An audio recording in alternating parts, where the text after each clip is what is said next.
And we are up on YouTube. All right.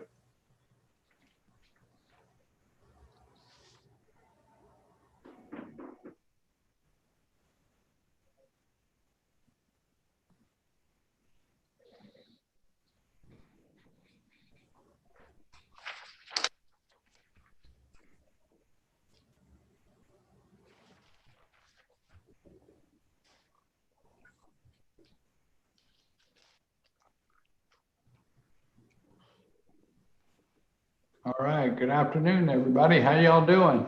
How are we doing? Hi, Mayor. Hey there. Doing all right. It's a beautiful day. I know that.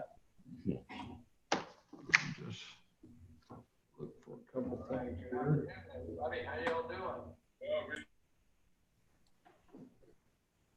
Jennifer, how we doing? We got most everybody on board here? We do. I think we're just waiting on Councilmember Waring, but everyone else is on. Oh, great. Ouch.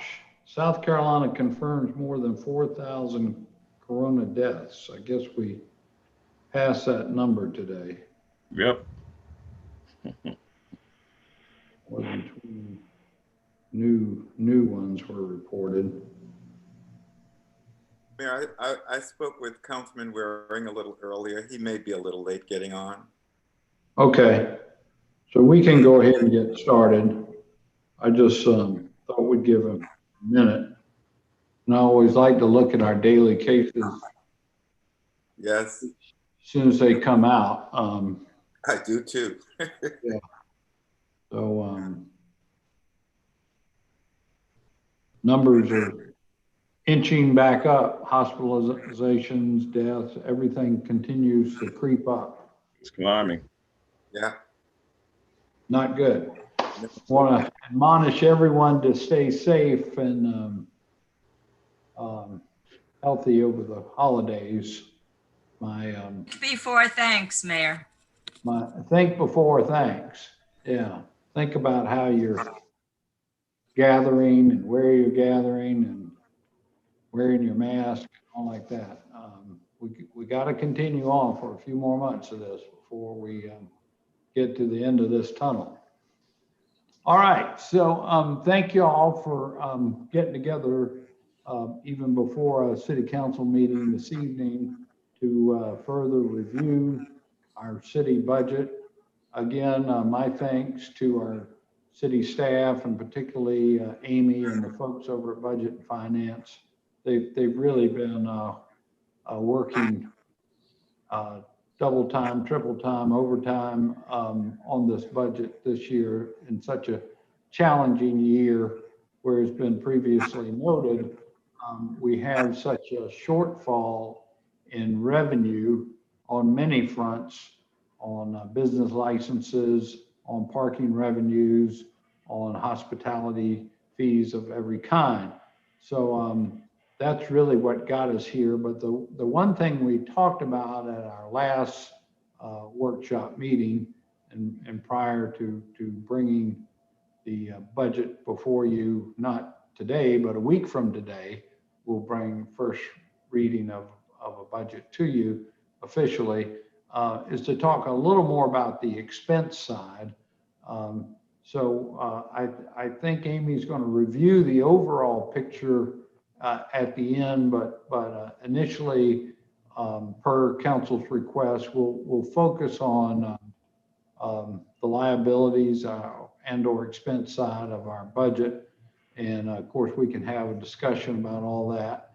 And then we can also finish out the overview of the whole budget matter and continue to be open for suggestions and conversation.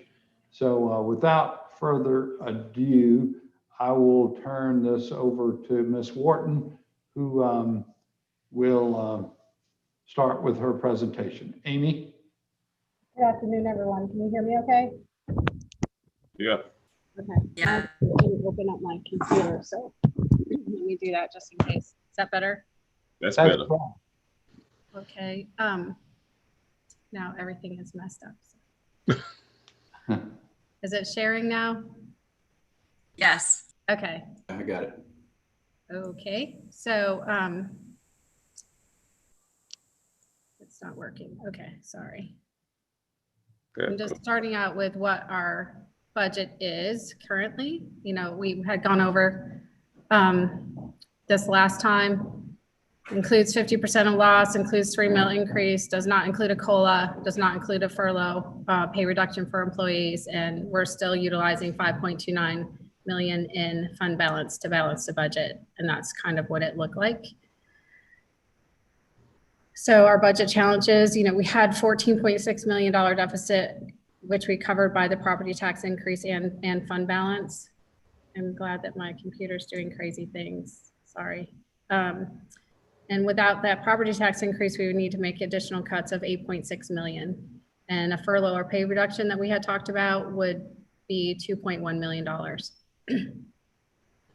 So I sent you all a lot of documents Sunday night and even last night that I don't know if you want to go over those or how you want to do that. But one of them was the general fund budget comparison by object code, which kind of showed the increases. I think some of you were concerned with some of the increases and why. I can share that if you want to go over that, whatever you would like me to do. I can pull that up. Let's do it. Okay. And my 800 things that I have open.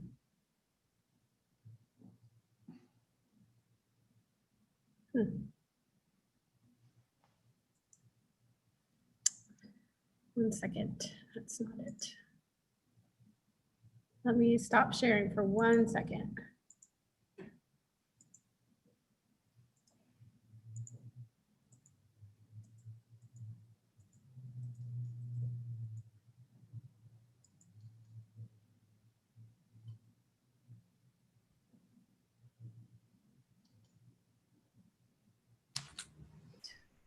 Oh, I have that one open.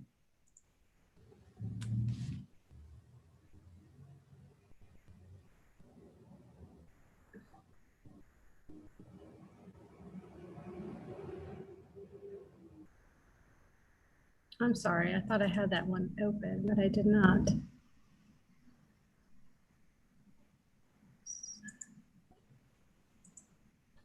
It's okay.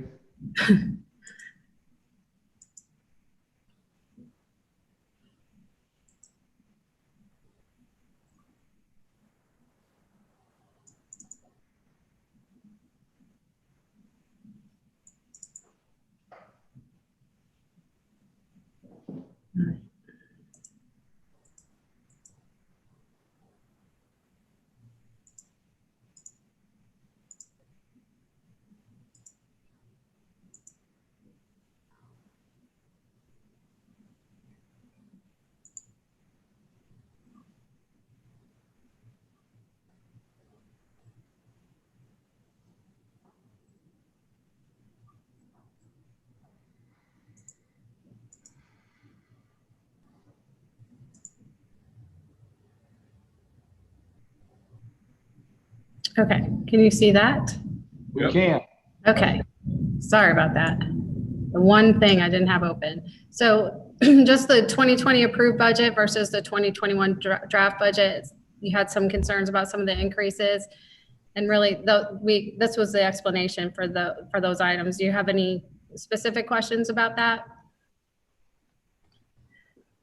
So you'll see most of the salary increases are just the prior year COLA and step increases, mostly for our sworn employees as well.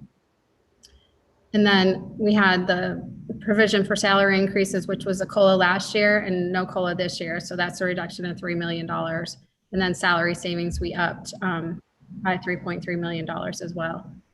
So that was a reduction. And so really the overall personnel went down by $1.6 million. And then for all of the fringes here, because of retirement system and healthcare, that is the increase there. And then for, yes. Amy, before you go on, let me ask you a couple of questions. So one way of looking at that salary savings is that the savings from the hiring freeze is expected to be an additional 3.3 million over what it was last year. That's correct. Yeah. And then the expense for the retirement, that was the annual payment that that the state made us add to our regular contribution to make up for their poor investments, I guess, of the fund some years That's ago. right. That's correct. And then the health, as you all know, we talked about the $1 million increase in healthcare from last year as well. So that's where the majority of that increase lies. Yes. Amy, I have a question. Mhm. So when you look at the draft budget for 21 versus 20, there's no COLA increases, no step increases, and any merit pay increases. Yeah, we don't have merit pay. We just have COLAs. Okay. With the exception of sworn, they have they have actually a different pay structure than we do, and they do it by educational incentives, or they have step increases for additional things that they do, and it's on a different scale. The rest of the city doesn't have that. That's both police and fire, correct? That's correct. Yes. Amy, do we know why there's an increase for part-time, temporary, and seasonal employees? Why there would be an increase there? It's just mostly the COLA that would be from the prior year. That's really what that would entail. Okay. So it would increase all the pay grades. Okay. And then on to operating, the specialized department supplies, that's mostly the body worn cameras for our police officers.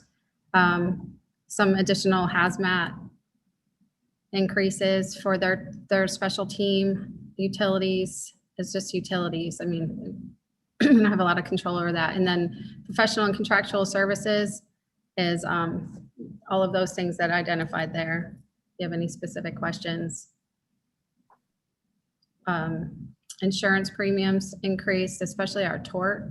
You see the tort insurance increased by almost $580,000 or $577,000. Most of that being for our sworn police officers. There was a very large increase for police officers this year with tort liability.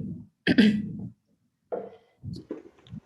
I ask a question, Amy? Is Sure. a lot of the in some of the budget that we have, even for the police department, and some of those money are grants?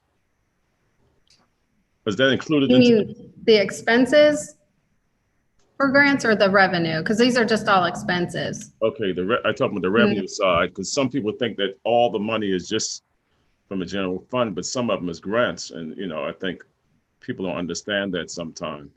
Yeah, so the grants would be in the general fund as a revenue source if they're for a general fund purpose, which Correct. most of them are, Correct. with the exception of stormwater. And then just our capital equipment is lease purchase, which we're funding with, the largest increase there is at 343,000, which we are actually funding with prior year leftover lease purchase funds. So it has a revenue, an offsetting revenue to it, if that makes sense. Does anybody have any more questions about that? Yes. Thanks, Amy. I had a couple questions about some of the items we just went over.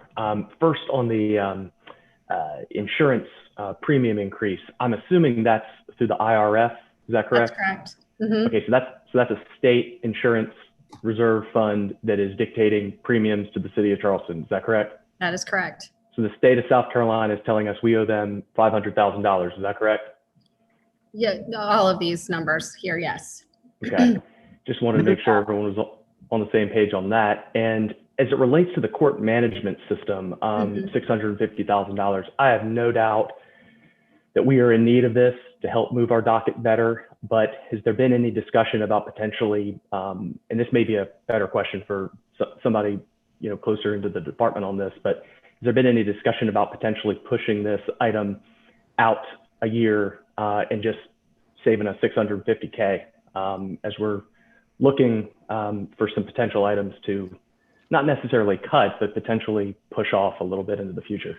I think that this has been pushed out as far as it can. I would need Wes Rattery to help me answer that, that question, but I don't think that we can hold off, and I'm not I think it has something to do with the current system that we have in place, but I can definitely ask him that. Is that an IT expense or a personnel expense? It's under professional and contractual services in IT. I see. Mhm. Got it. Thank you, Amy. You're welcome. Councilmember Shade. In response to Councilmember Appel's question, when we had our last report from the Public Safety Committee, we are in a situation because of COVID-19 that the Chief Justice of the Supreme Court pretty much shut down court from March until November with a plan to reopen jury trials. And just remind folks that we started off last year with a mandate to get better control and handle on case management because our numbers were just off the charts for the number of trial cases, including DUI cases. With the hire that we've had with our two new municipal court judges and adding these new other positions, in spite of that shutdown by the Chief Justice of trials, we were able to actually have a management of those DUI numbers and trial numbers. I can't recall them off the top of my head, but they did not go up significantly. And in fact, I think they went down significantly. So we are really getting our bang for the buck with our two new hires. And they've only been on the job since September. And so some of this money, I'm sure, is including some of those personnel. But we're doing remarkably well in addressing something I want to overstate that, but something that was just had to be taken care of immediately with cases that were so old that we were not managing that system very well. So in spite of that shutdown, having personnel on board has made a tremendous improvement over at the court system. Thank you. Councilmember Griffin. Amy, I printed off the budget that you sent us on, this was as of 11/16. And this general fund summary here that I'm looking at, elected officials, it has 398,222. Mm-hmm. On this budget from the 16th that you sent us, it has it at 188,222. Is that without benefits or? I would have to look at that. Yeah, because I was just wondering, because that was a substantial difference there. This was One of my staff will be helping me with that right now as we speak.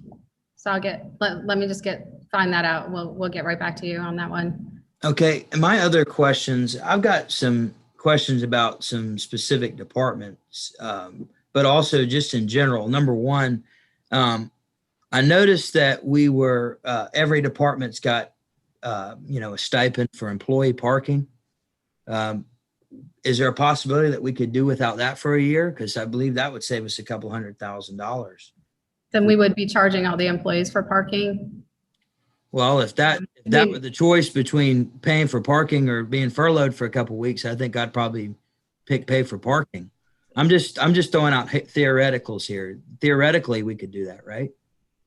And then, yeah. Okay. So then it goes to yes, we could theoretically. And they would have to pay for parking. Right. How about travel? There was a couple $100,000 in there for travel expenses. Are we expecting that to be less than that? And that's just more or less, kind of a high number and we expect it to be less? Or, I mean, with COVID, I have to imagine there's not going to be much traveling going on.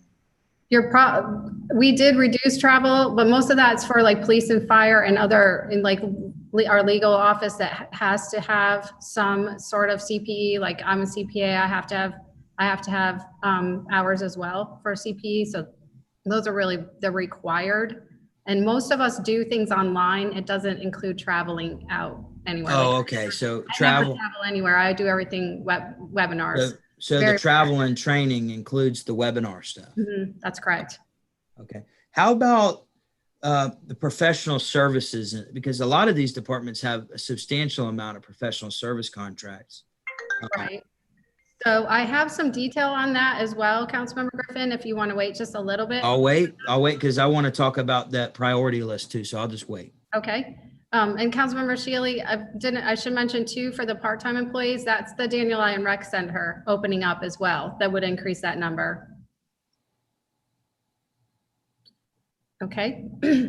So if I may just interject about the parking question, Councilmember Griffin, most of those parking fees we pay back to ourselves.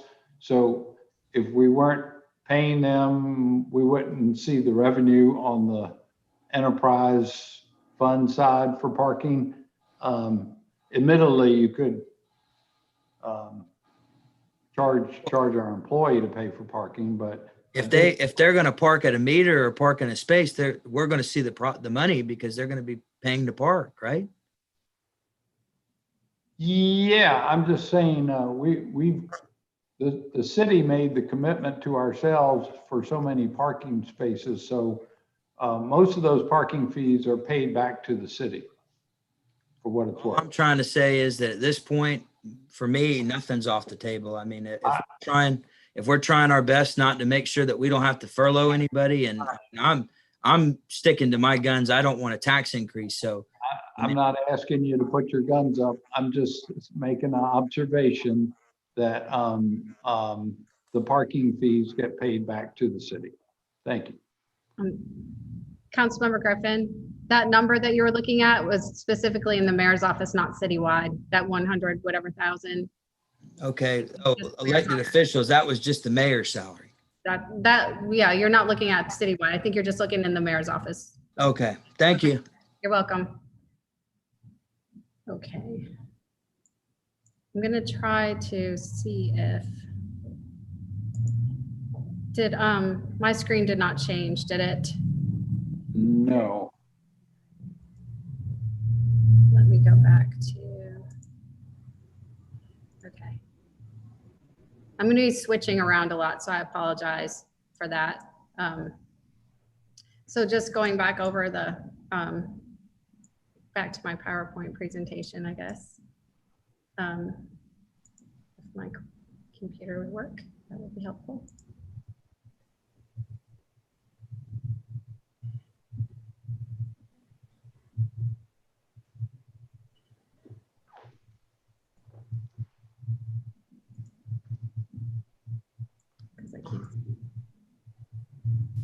Amy, I've got another question. Bad job today. I'm sorry. I've got another general expenditure question. Okay. What have we ever thought about the possibility of going paperless as a city? And do we have any idea how much money that would save? Because I know that we end up, we budget a lot. Paper and printing is a huge expenditure for us. Probably more so with COVID, we're probably more paperless than we have been, but I mean, I'd have to like really analyze that and get it back to you in terms of what the costs are for that. Okay, I was just wondering. Okay.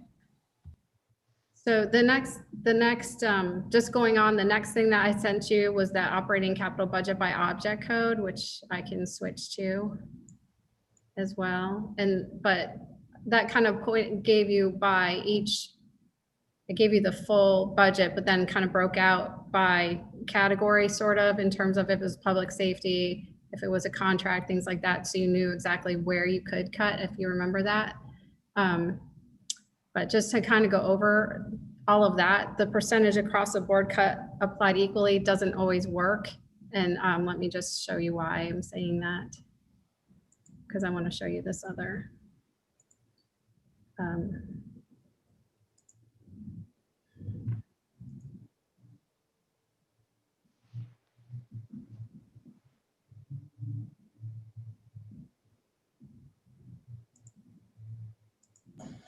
This was the one that I sent to all of you. That kind of went by the budgets and the increase, and then put it all by public safety, maintenance budgets, travel and training, contracts, debt. So out of that number here, you can see where you can make cuts and where you can't make cuts, was really what this spreadsheet was trying to show you. I don't know if you got that or not, but when I said in my email that this first column here is where we have controllable expenses, where you might be able to make some cuts if you wanted to, but obviously could not cut it 100%, because we would still need some of that in there. So I don't know if you had a chance to look through that or not. And if you had any questions, but I just wanted to point some things out about that in my PowerPoint. And I'm sorry that I keep switching back and forth, but some of those spreadsheets are way too big for me to put into the slides.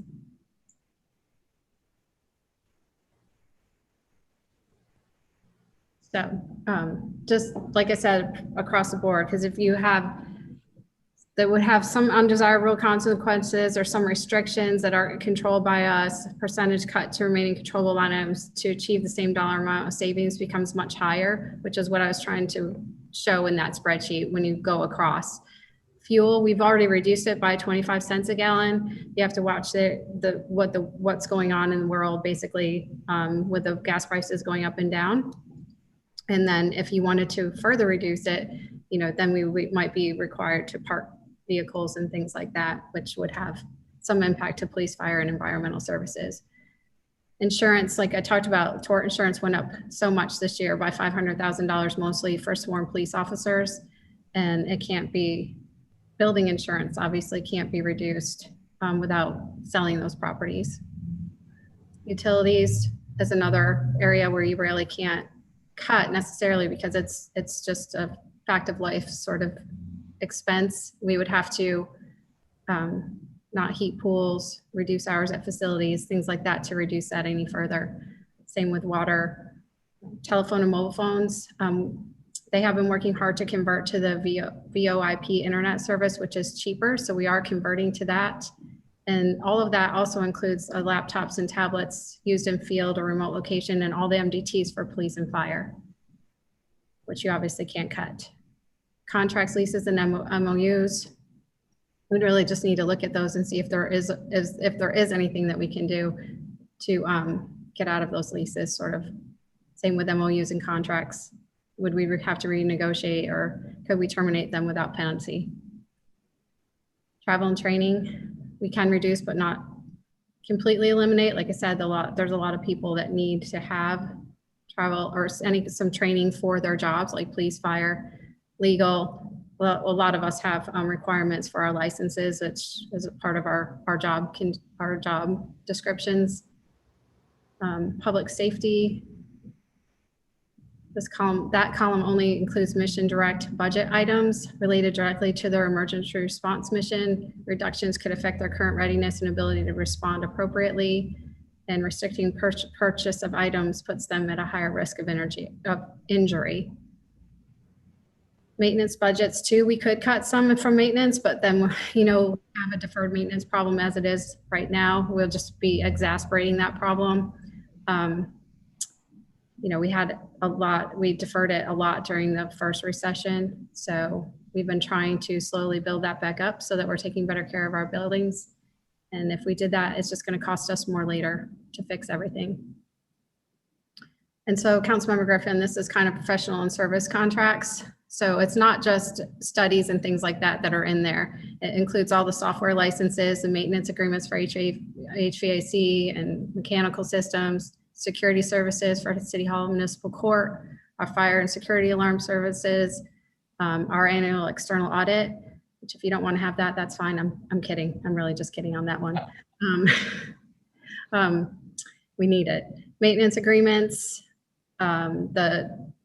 the garbage and trash pickup contract for Daniel Island and Outer West Ashley, landscaping and maintenance contracts, janitorial and cleaning, contracts for prosecutors and public defenders for the municipal court, and all of these items are all included in professional and service contracts. So I know we look at that and we think we can cut a lot, some of those things we actually absolutely need, like software licenses, et cetera. But there is potentially 1.8 million we could cut there, right? Well, let me go back to this. Let me share this screen to where we can look at that. So if you look at 52206, which is right here, right? This line item. It's 1.8. Why can't I see where most of that is? So I don't know that we put anything in that line item. I don't know why. Anyway, so there's 1.8, probably yes. I mean, you can look at it. You can look at every single one of those things and decide what you want to do. But I mean, we need software licenses and things like that. I think we had sent to ad hoc before a listing of all the professional services contracts, and I probably should have sent that to you, and I didn't think to do that, so I apologize. It's not your fault. This is why I wanted the ad hoc to be a committee of the whole, because we have the ad hoc committee that feels one way about what we should do, and the members that aren't on the ad hoc have expressed a different sentiment. So that's what seems to be kind of the dilemma here, is if we would have had it as a committee of the whole, we could have maybe figured some of this stuff out earlier. Councilmember Shade. Mr. Mayor, was anybody ever precluded from attending any of the ad hoc committee meetings at all? No. The meetings were manned by folks who were assigned to the committee, but other people who were not on the committee periodically showed up and offered their opinions and suggestions. We've been doing this since June of this year, as I understand. Everyone's welcome to attend. Absolutely. Amy, can I, while I've got the floor, can I ask you a question that is just something that you sent to us a couple of weeks ago? And I asked for a general fund budget history. And you sent that to us, and you broke that down by, I think, starting in fiscal year 2002 through current. And then you did a cumulative increase on this. And you reflected on a 10-year cumulative increase on our expenditure side, about 55+ percentage increase for a 10-year cumulative period of time. You know what I'm referencing? Yeah, I remember. Okay. And so maybe my math is off on this a little bit, but as I'm looking through these numbers, our expenditures increase roughly about 10% a year. Is that an accurate statement? That's probably close, yes. Okay. So I mean, that's and you kind of went over this pretty quickly, but on one of the slides that you just had up there, and we were talking about maintenance on this, and since we created this ad hoc committee several years ago, one of the things that had been debated repeatedly was deferred maintenance that we were going over, and so we had deferred maintenance, even in our, and I made a comment about this before, even in the years in which we were, I hate to say the word, not in this budget crisis that we're in right now, even in those years in which we were receiving the revenues that we were expecting, we did defer maintenance, because that was just sort of decisions that the committee, that the council made on some of these things, including revenue generating places like parking garages and things of that nature. So I think what the council should be made aware of, that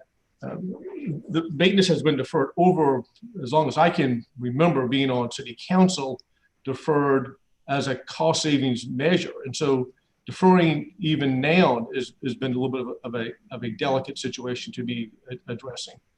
I think that's sort of something that we could all take note of, is that, yes, we can defer more maintenance, but we even do that when we have a bit more available funds than we do right now. That's right. Or Amy, did you have a response to that? I was just said that was correct. That we every year when we're budgeting, we're trying to decide what to slide in for deferred maintenance, and it's usually always life safety issues that we're making sure we put in. Right. Councilmember Griffin. It just wouldn't make a lot of sense to me to start doing the maintenance now when we've deferred it when times are good, and start doing maintenance when times are bad. I think the bigger issue is we're in the real estate business and we shouldn't be. And I hope we're going to get to that point. I know, Amy, I think you've got some slides on that, but we've got properties that we can't maintain. And as a private business person, I understand that if you can't maintain your properties, you probably shouldn't own them. So I know that's another challenge, but if we have to keep deferring maintenance in order to balance the budget, then, maybe the property isn't best suited to be owned by the city. All right. Well, we can move along with the presentation. I think we're going to get there. Okay, so just moving on. One thing that had been mentioned was part-time and temporary employees. So I just thought that you all would like to see where our part-time and temporary employees are housed, basically. So 84.53% of them are in the recreation department. I'll let you look at that if you have any questions about that. It looks like they're spread pretty evenly all the way from the Muni to the various facilities around the city, Daniel Island, pools, tennis. So they're really, the recreation department is highly reliant upon these part-time and temporary employees. And I must say, from a city attitude or stance, that even though we might not be paying full benefits because they're part-time, we value our part-time employees to be able to operate all these facilities, particularly on weekends and the evenings. So that if you want to have a recreation department at all, these folks really help make it happen. And then also, in considering that approximately 70–80% of the revenue budgeted for recreation would be affected if we were to reduce part-time and temporary staff. So we just need to take that into consideration as well when we're balancing the budget. Did anybody have any other questions about part-time and temporary employees? Well, I did have a question about, is seasonal, is this also seasonal employees as well? Yes. Okay.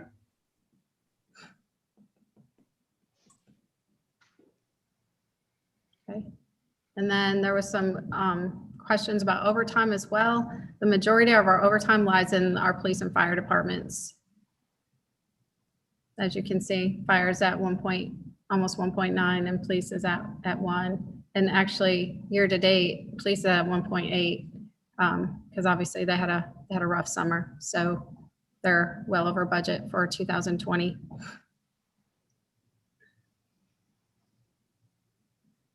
In public service, I think mostly environmental services is next.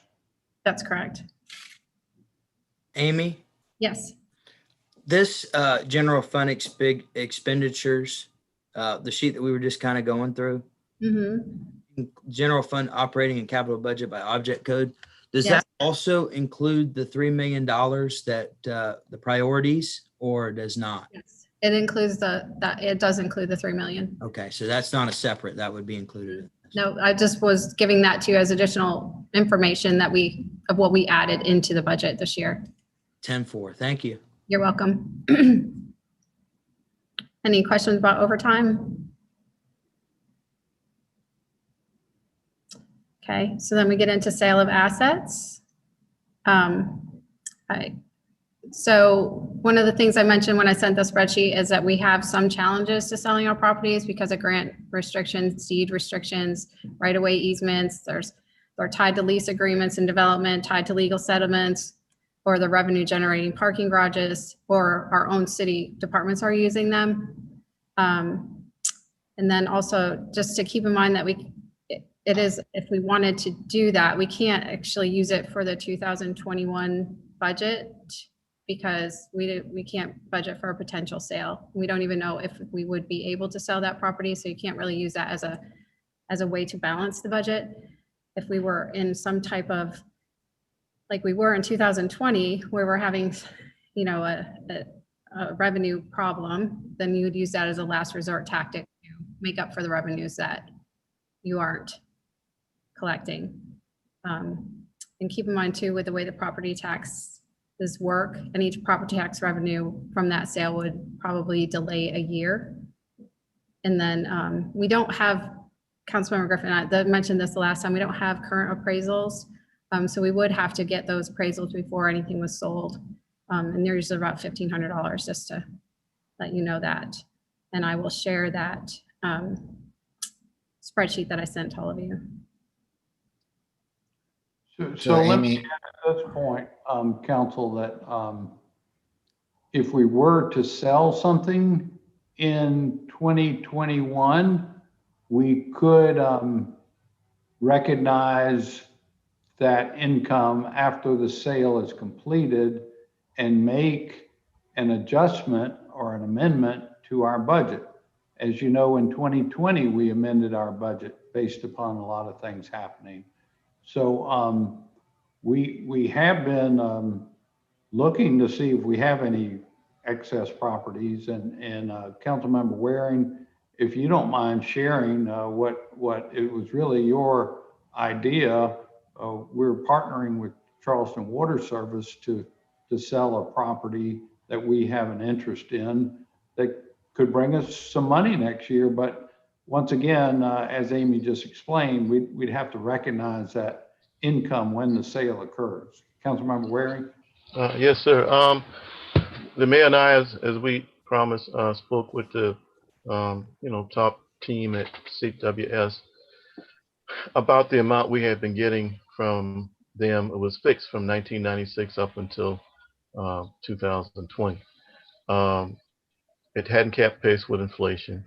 They had already fixed their budget for this year. So they had a very attractive piece of land, frankly, that fronts on the battery that they had as a laydown area, frankly, for a major manhole that connects there. Because the Department of Transportation has now turned those streets over to the city has the right to, if they ever have to go in there and do any maintenance work, to allow blockage of those streets until they complete their work. The need for a laydown area isn't needed anymore, so they're going to put that property up for sale, and it's in excess of $2 million. And when it sells, we're going to split that proceeds 50-50. When that's going to happen, we don't know. There's a neighbor that's not really interested, but we'll see. But we feel the property will sell, so there should be low seven figures coming into the city, which will, we can use towards reduction of any tax increases we did pass it. I did have one other thing, Mr. Mayor, that run by. Amy, do we transfer any monies from, I thought we did, from stormwater to the general fund? $500,000. Not to the general fund. It's actually the opposite way. Oh, it goes from, Sorry. Right. There's no money that gets transferred into the general fund from stormwater or drainage. It's the opposite. so how much are we transferring from from general fund to stormwater? We actually transfer it to the drainage fund, not to stormwater. And it's 2% of business licenses, and then the other $500,000. So it's a figure of less than $1 million a year, or right around? Okay, Not business license, it's franchise fees. I'm sorry. okay. So, but is the figure around close to $1 million or less, or what? It's 500,000. That's it. Okay. Mhm. Well, Mr. Mayor, as you know, CPW is working these numbers for us, but there may be some found money, if you will. And anytime somebody shuts off their water bill, CPW bills the stormwater fees for us. Every time somebody shuts off their water bill or gets cut off for not paying a bill, and they subsequently cut it back on, CPW doesn't have a mechanism to say, well, we'll cut your water on, but you have to pay your stormwater fee. In effect, the city has been eating that. The CPW will cut the water back on, and that arrearage in stormwater fees has just been building over the years. Or for example, if I live in Charleston and I own a wonderful property in Washington, D.C., and I want to go stay there for 4 months. So I shut my water off here and then cut the water on, obviously, in D.C. In that case, the city doesn't get the stormwater fee for 4 months until I return. Well, that's happening all over the city. And by the time you add that up, and when you add properties that hadn't paid for a while, you're going to find more than 7 figures there. So that'll be money coming in. Now, Amy, I don't know whether we can, the 500,000 that comes from general fund to drainage, if we had additional monies coming in to the stormwater / drainage fund, could we forego what we have been transferring from general funds to stormwater? In other words, stormwater wouldn't be hurt as a result of getting additional monies coming in. So if we had more money in the general fund, even in this example, 500,000, that's more money in the general fund, which reduces any tax increase. It would have to come through council for approval. Okay. But I think, Mr. Mayor, you could chime in on that, but I think sometimes this year, next year in 21, certainly before we have to make final figures to, the county on our millage, we'll know what those revenue figures are. We'll know what the real estate is going to be, and we'll know what the revenue figures are. So I agree with Amy. We got to budget and be in balance by 12/31. But I'm hopeful we're going to have some pretty good news on mid-year budget adjustments. Absolutely. With additional revenues coming in. Absolutely. We had that discussion with Charleston Water Service about ways that we could improve our collections basically on our stormwater fee. And if we're able to realize those gains, I would think we would consider that $500,000 contribution. However, I must say we're always looking for more money in the stormwater fund too. So it might be a Peter and Paul situation. So Amy now has a list up in front of us of other properties without buildings on them.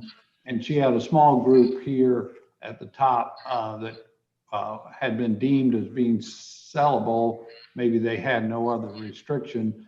I did want to note to council that the one on the top of the list, being Sumar Street, we will be bringing to you early next year a proposed development agreement with the one with the group that responded to our request for qualifications to help us to partner with us to develop that property.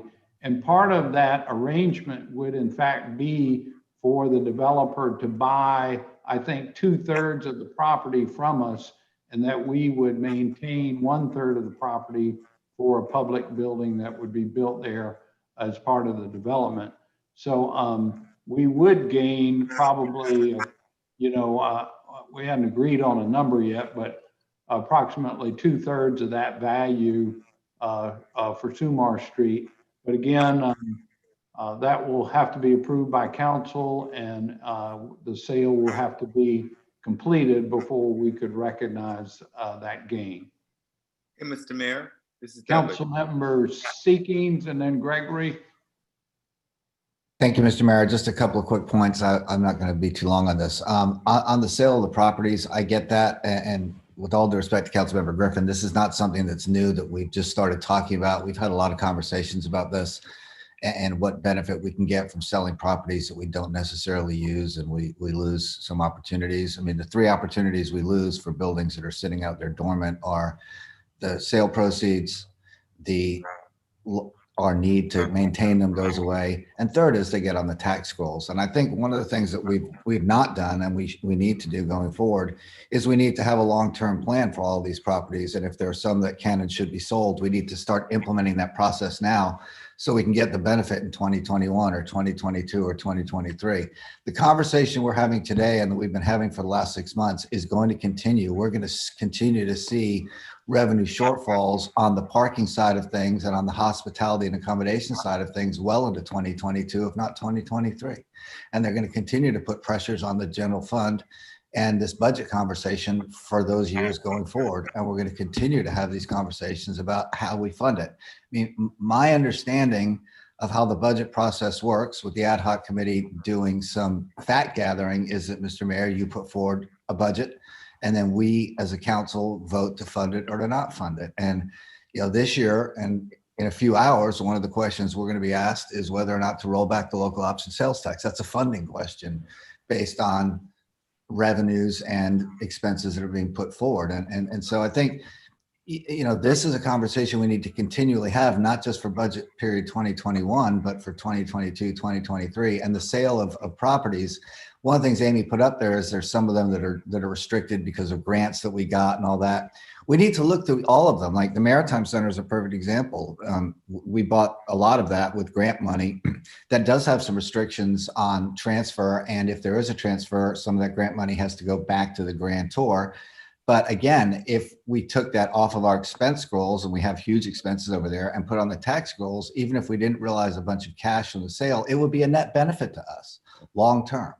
And I think that's what we need to be thinking about is long term. But for purposes of today and tonight, I mean, I think that we as a group have to look at sort of what's in front of us and figure out, as this budget is put in front of us, what we're going to do tonight on this local option sales tax.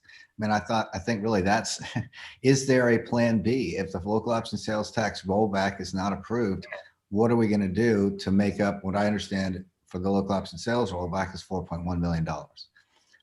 We then get into a budget discussion after that for the next meeting. So on the properties, it's a long-term play that I think we need to start now. And by the way, Amy, thank you for sending that list with all the appraisals. One of the ones that I saw in there is the Line Street facility, which it looks like we have on the books is acquired for $50,000. For those of you who don't know where or what that property is, it's on Line Street near Ash, just across the street from a little coffee shop called Sightsee Coffee. And it is one of the really coolest historic maintenance sheds you've probably ever seen, but it's been sitting there dormant for years and years and years and years. There's been a bunch of groups have been interested in purchasing it, but I can assure you it's worth way more than $50,000. And when it gets on the tax scrolls, it's going to be worth a whole bunch more than that, because it's a great opportunity for an incubator, for small retail, for all sorts of things. That's just one of many examples. Sumar Street being another one. So my suggestion, one, is we start having conversations now, and if we're going to have an ad hoc budget committee next year, whether it's of the whole or 4 or 5, that they build into that conversation real estate holdings, real estate transfer, and the benefits, and that we recognize that we are going to have this very same issue about how revenues are going to meet expenses for the next 2 to 3 years. We know it because revenues from business license fees are based on looking backwards. And we already know that it's been a tough year in 2020. So 2021 is going to present our same issues. So presenting a budget for the mayor's office, funding it, we're right there now. And, you know, like I said, in a few hours, we're going to have to vote whether or not to roll back the local option sales tax. And my understanding is from conversations, could be a close vote. So perhaps we ought to have a conversation, Amy, about what plan B is, if there is one. All right, so thank you for those observations. Yeah, we will take up that local option sales tax matter at the Ways and Means Committee. I think you summarized it well, but today's vote technically just allows it to be a tool in the toolbox or not. I understand, Mayor, but my understanding too from Ms. Wharton, and pardon me, you won't actually vote on using it or not until December 1st. But understandably, if it doesn't pass today, then we won't even have it in the toolbox to use. Understood. Right, I just want to make sure my understanding is right, that procedurally we need to vote on it tonight, because if we could put it off for another week, that'd be great, but we have to get it on the books, right? That's right. Okay. Councilmember Gregory. Yeah, I think that council member Seeking sort of summarized my concern, because this could be in the toolbox for the future, but it's just not going to affect anything that we do right now. And I think that we need to really start concentrating on what we're going to potentially be voting on. And we should just send this discussion to the real estate committee and have the real estate committee do an analysis of all the properties and make some recommendations accordingly for future budgets, because I don't think it's going to affect this budget at all. Well, I appreciate that. Again, if we can realize a sale in 2021 rather, particularly before September, it could impact a amendment to next year's budget, but we would have to do that. So I think that's an excellent suggestion, and rather than it go to budget ad hoc committee, that first our real estate committee could review it, go down the list, see if there's any low-hanging fruit. I just reported to you, I think we have a plan on Sumar, but we can discuss that further. I don't know that there are many examples, Councilmember Seekings, there are some, and in fact, the property on Lime Street is a good example. So, you know, I know of those two, there could be some more. We'll let real estate committee review those and see if we can come up with a recommendation first of the year to dispose of anything we choose. Councilmember Shade. Thank you, Mr. Mayor. I just want to expand on both what Councilmember Gregory and Councilmember Seekings have brought to the table. And I've had these discussions with you and other members of staff regarding the real estate. And the point is right on. And I think that falls within the purview of the real estate committee. And that's something I would propose as well, is that we just go through all these pieces of property, if for no other reason, to see what is the status of these parcels. If they are a drag on the budget, and there's a way of not making them a drag on the budget, let's go ahead and see what we need to do to get rid of them. And if there are in the process, like the very first one in my district, which is Sumar Street, in which we have been engaged in negotiations with the proposed buyer, what are those parameters so we can bring that to City Council, hopefully in January or February of 2021. And I have had conversations with legal about the resolution, and I discussed this with you as well, Mayor, that I'm going to propose an amendment to the resolution to do exactly what Councilmember Waring has brought up, and what you have brought up, and what other folks have brought up, and that is, if things change on the positive with revenue coming in, such as we do sell a piece of property, or our revenue is higher than we anticipate, or some other grant comes in, or something happens from the federal government, that we reduce that lost money and put it back into the pockets of our taxpayers. I'm not being articulate in expressing that right now, but I will do that at the Ways and Means Committee, is make a proposal for an amendment to include the sentiment of council, so that if there is a change in financial circumstances from whatever source of our income and our financial status changes, that we cut back on that lost money, and maybe as well as the millage increase as well. We've got until September the 1st, and so Councilmember Seeking's comment is right on point with all of this. We're just trying to make sure that this afternoon that we've got ourselves lined up to have a balanced budget. And that loss resolution is going to address part of that. If we can make some tweaks to that resolution, I think that's going to give us a little more flexibility how to use that money, and to reflect the sentiment that we want to give back to the taxpayers everything that we can to give them the relief that they're looking for. So I'll address that at the Ways and Means Committee as to what I propose for an amendment to that resolution. But I think that's totally in line with what Councilmember Seekings and Gregory and Waring have brought up so far with these discussions. Thank you, sir. All right, Amy. Oh, Councilmember Saccharin. Thank you, Mayor. I just have two quick questions, and it's more of just a high-level budget question. And I've received this several times, and I guess this will help me understand, what pots of money could be used where. Stadium, the LED lights, I think it was last year or the year prior, there was a $3 million purchase. Now that renovation, does that have to come through a certain pot of money that we have allocated for that? I've received this question from several constituents about that cost. Can someone just explain that to me, or how that works?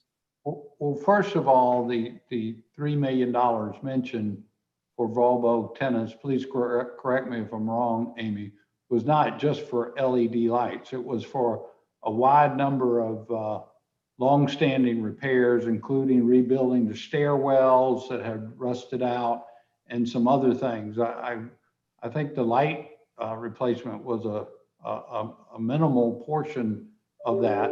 We allocated that last year through our hospitality and/or accommodations funding. When we amended our budget, though, we basically we took it back. We hadn't spent it yet, and we are bringing to council, by the way, this incredible agreement with our new tenant over at the Volvo Tennis Center. I know the announcement has already been made, but we're formalizing the agreement whereby he plans to invest over $30 million into our facility, which is as generous as I could ever have imagined. And we still will have that commitment as we had when we signed the lease with him a year or so ago to contribute $3 million to maintenance on the property. But the money that we allocated for that had to come from the hospitality or accommodations tax? Did not have to. It's just what we used for it. And the LED lights were $180,000. Okay. So, which is my second part of my question is, are we doing anything now in terms of advocating and lobbying Columbia to give them, to allow us greater flexibility to use some of the money in other ways? Because I know we are, locked into some of the uses of money. So are we doing anything in Columbia right now? Well, we have been working over the last 3 years and finally got passed, thankfully, about a month or 6 weeks ago, whenever it was, the ability to use our city hospitality funds for drainage purposes. Beforehand, that was not clearly defined, and it is now. So, of course, the whole fund is short for 2021. So it's not like we had the flexibility to start using any of those funds for drainage this coming year. But it took us 3 years to even get that done, which seemed like a no-brainer. But anyway, we have worked on that for the last few years. Right. Thank you, Mayor. And one last question, maybe this is for Amy.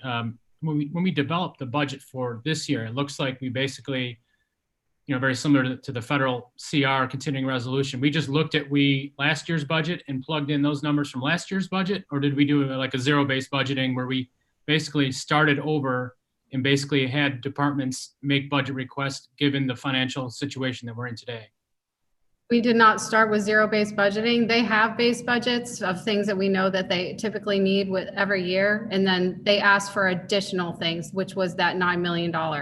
Normally in other prior years, that number of their additional requests is $20 million. So this year they reduced their additional request down, pretty much to $9 million. And then we went back and asked them to cut more. Okay. All right. Thank you. Councilmember Griffin. Amy, I'm looking at this priority list and then also looking at that other list that we sort of went over. Hold on one second. Let me pull it back up. You want me to share it? The general fund expenditure by object code. Mm-hmm. I'm just speaking hypotheticals here because Councilmember Seekings brought it up. Well, what if we weren't to do the local option sales tax rollback? In yellow, if added up quickly in my head, it looks like it's approximately $5 million. If you were to add everything up that's listed in that third category that says increase, decrease of potential savings, hypothetically, if we saved all 5 million or approximately of that, we would not need to do the local option sales tax rollback, correct? I'm trying to, maybe I can share it so you can tell me which columns you're talking about. Is it there? Yep, the third column. Not that simple. This increase, decrease, Well, let's let her answer if you don't mind. the third increase, decrease? Yes, sir. Yes, ma'am. If you look over to the other columns, Councilmember Griffin, that's why you wouldn't be able to reduce all of it because some of them are tied to things that we can't cut.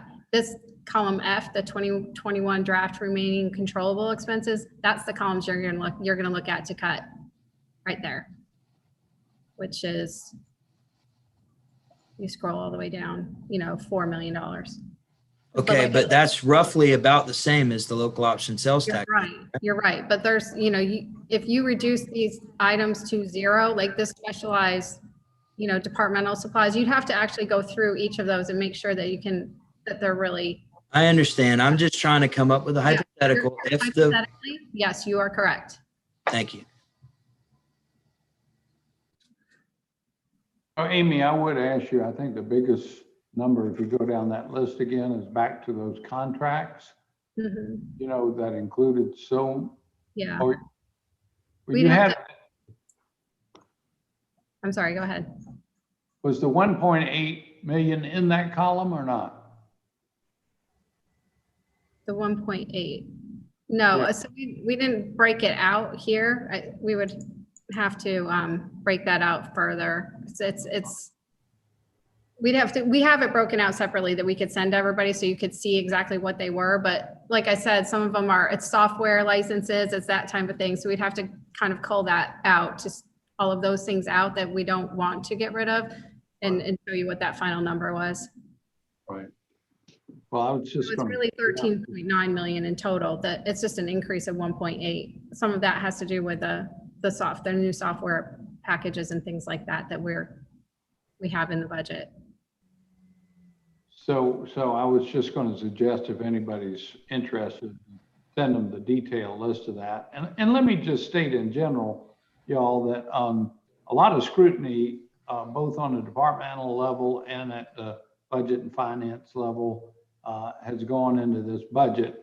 Everybody's been aware of the need to watch things for 2021. If there was some contract in there that at a few different levels somebody didn't think was necessary, it'd already be gone. But don't get me wrong, I'm happy for everyone's eyes to look at everything. All right, back to where we were, Amy, if you don't mind. So kind of talking about where we were, these were the options that we gave the ad hoc committee for balancing the budget. So, one was the millage and the lost. One was millage only, which gave us a deficit of 7.2. Like I said, we can use up to $6 million in fund balance. So we'd have a $1.2 million deficit that we'd have to make up and do cuts for. Same with lost. If we only kept lost, the $1.6 million deficit would still be remaining after using fund balance. And then we did another scenario of $2 million increase with 50% loss. And we'd still have to make up a $427,000 deficit. And then 3 mils with 25% lost, which was still a $1.2 million deficit would remain. Councilmember Jackson. Yes, thank you. Amy, can you just remind us for today, what is the number that for the pay reduction for employees? It would be $2.1 million. And that is how many weeks of furlough? It's actually a percentage decrease in pay because that's how it wouldn't be paid. It would not be unpaid days off. It's actually going to be a reduction in pay. And it's depending on your pay grade, depends on the percentage. So it goes from 0.5% in the lowest pay grades to 3% in the highest pay grades. That would start January 1, correct? January 1, that's correct. Okay, thank you. Councilmember Saccharin. Thank you, Mayor. Amy, can you go to the next slide? I think that was the last option. So that, the 3 mil increase, the 25% loss. The pay reduction would be the furlough that you just referenced with Councilmember Johnson. That would mean we'd still have to come up with an additional 1.2 for the deficit. That's correct. In addition to the pay reduction, yes. And we would be using 6 million of our fund balance, which is that the highest legal? Can we use more basically if we needed to? Well, no, I'm saying no, because we have to maintain our 20% fund balance. And so that would still keep us at 20% if we use 6 million, I'm sorry.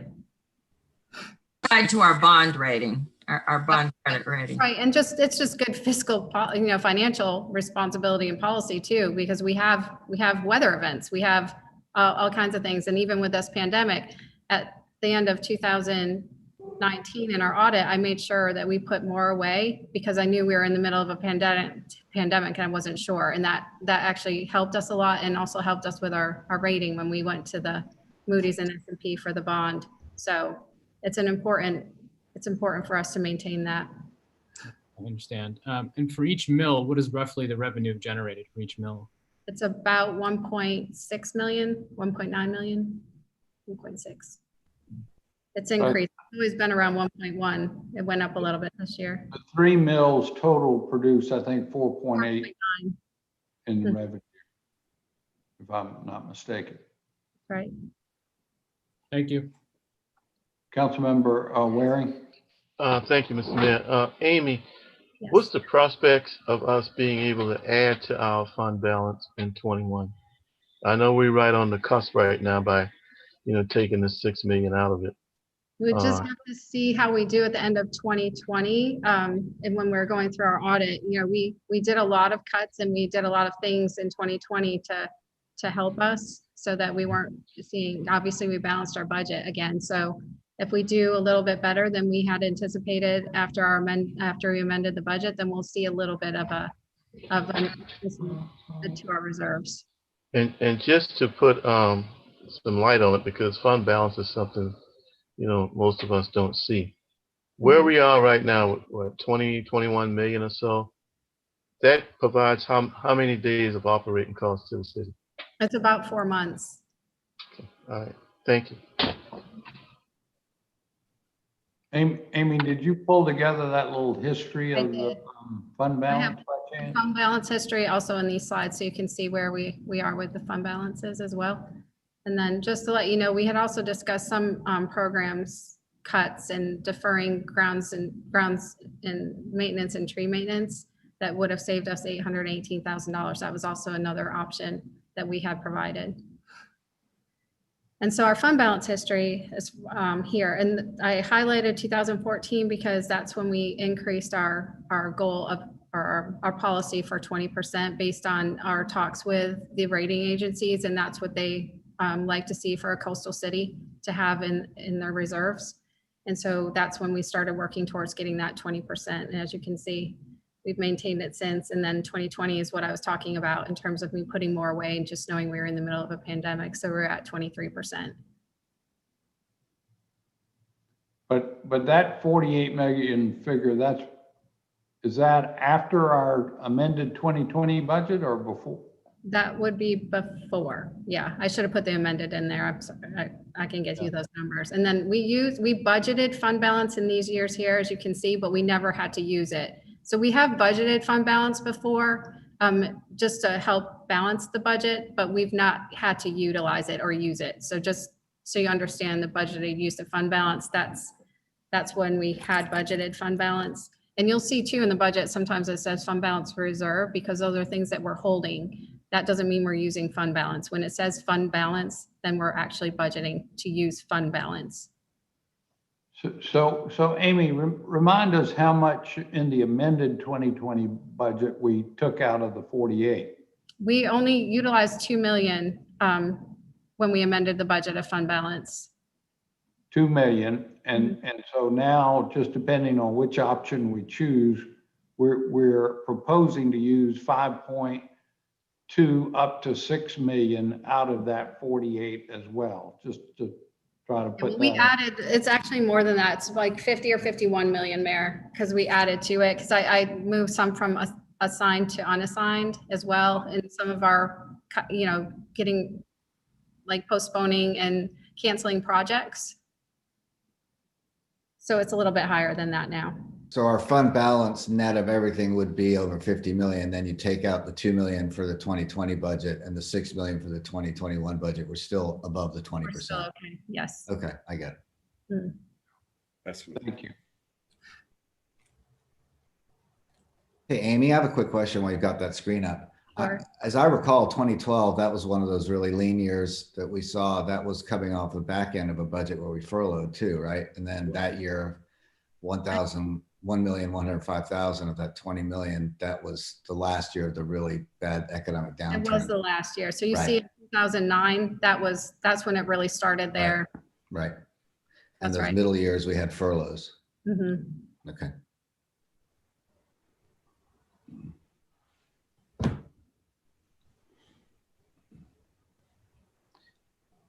It's Anybody? also super interesting for all of us, I think, to see how the budget has increased between 2009 and 2020 from 126 million to 206 million. It's gone up $90 million. Pretty amazing. Yes. Councilmember Brady, did you have a question? I did. Not as much related to this. The pay reduction is what made me think of it. Had we looked at, or did ad hoc look at, with it being a obviously tight revenue year and looking to buckle down on expenses, had we looked at any efficiencies that could be gained from combining city departments or anything of that nature, which I know would make up the total deficit, but I think, you know, the public is looking for us to kind of exhaust all options, and I was wondering if anything like that had been on the table. No. Mm-mm. We've certainly considered some changes of management, but to be honest with you, council member, it would be just shifting like one division from one department to another. For example, there's an idea out there, we've been thinking about it, of moving all the building related processes under the planning department. And for example, that's where Jacob Lindsay is heading off to in Colorado. That's the way they have it structured there. And it's caused me recently to look at all comparable cities our size to see who's doing it that way and whether that makes sense. But at the end of the day, it wouldn't really save us any money. You'd still have a public service department. You'd still have a planning department. You just move some components of one from one to another. So all of those kinds of discussions we've had have been just more about efficiency, which sometimes can save you a lot of money. But since it's mostly personnel, just kind of changing around, it wouldn't save a lot of cash.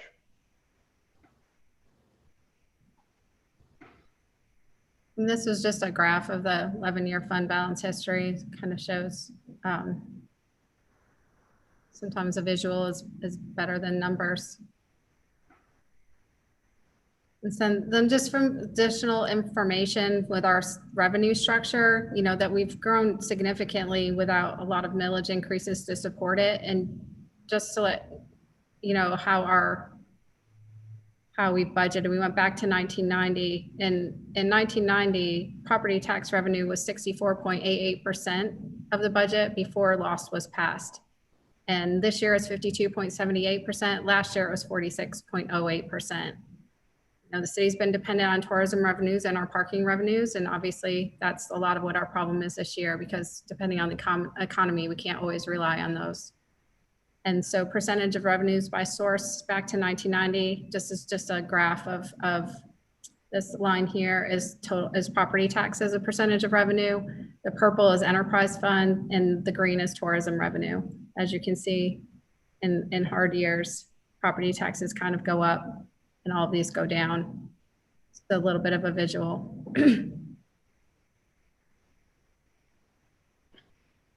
And then just there was a 10 mil decrease in 1990-91 when local option sales tax was approved. And there was a 2 mil decrease when the property tax relief portion of municipal accommodations was implemented in 1996.